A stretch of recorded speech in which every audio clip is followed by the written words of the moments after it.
Bienvenue, mesdames, messieurs, à Mamadou Magarim TV, votre chronique du jour. Affaire Sonko, heure de vérité. L'affaire Sonko, qui défraie la chronique sur fond d'accusations de viol, ne laisse indifférent aucun compatriote. Ne pas en parler sous prétexte qu'il s'agit d'une affaire purement judiciaire est un parti pris même révélateur de sa couleur et de son camp.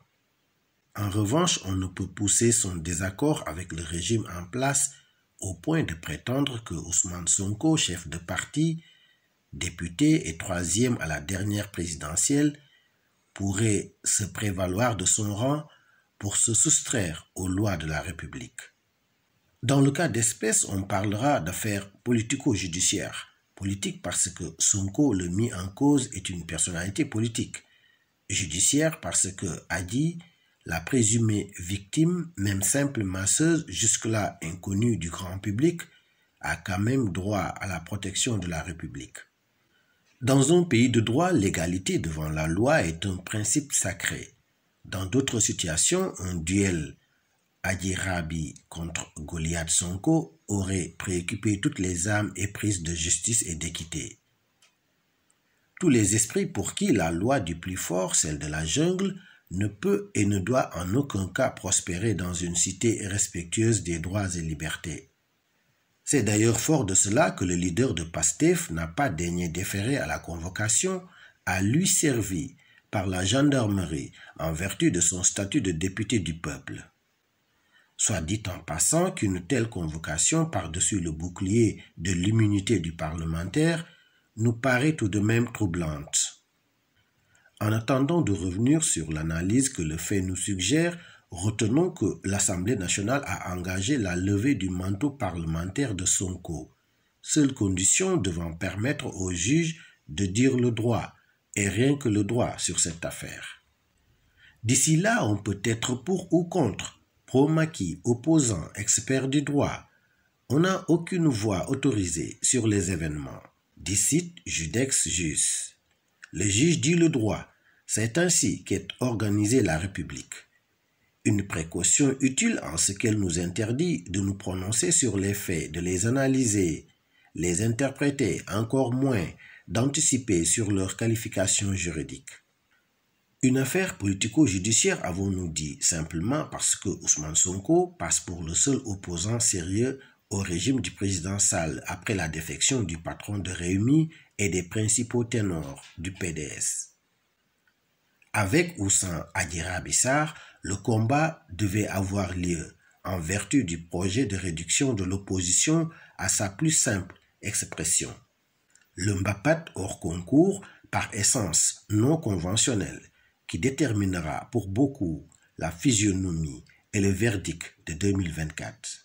Ousmane Sonko contre Goliath Sall, pour en revenir justement à la politique.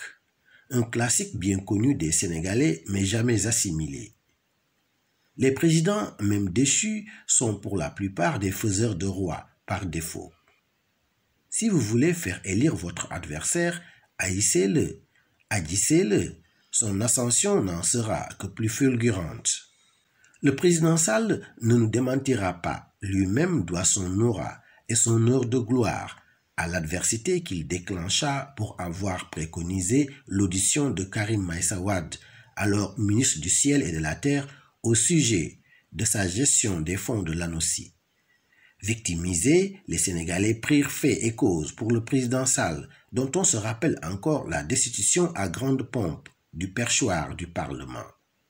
La paire qui devait naître du refus de l'injustice gagna très vite le cœur des Sénégalais et se massifia dans tous les milieux socio-professionnels. Le 25 mars 2012, les synergies et convergences réussies portèrent au pouvoir le président Macky Sall dans des liesses populaires qui n'avaient d'égal que la soif des Sénégalais de justice, d'équité et de bonne gouvernance.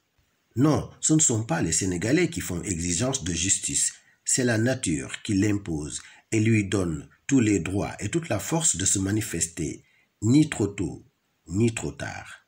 À l'analyse, les hommes et les institutions demeurent, ce sont plutôt les rôles qui changent. L'opposant jadis maté, traîné, avili, tient aujourd'hui les commandes, sous serment devant le peuple, devant l'histoire et devant Dieu.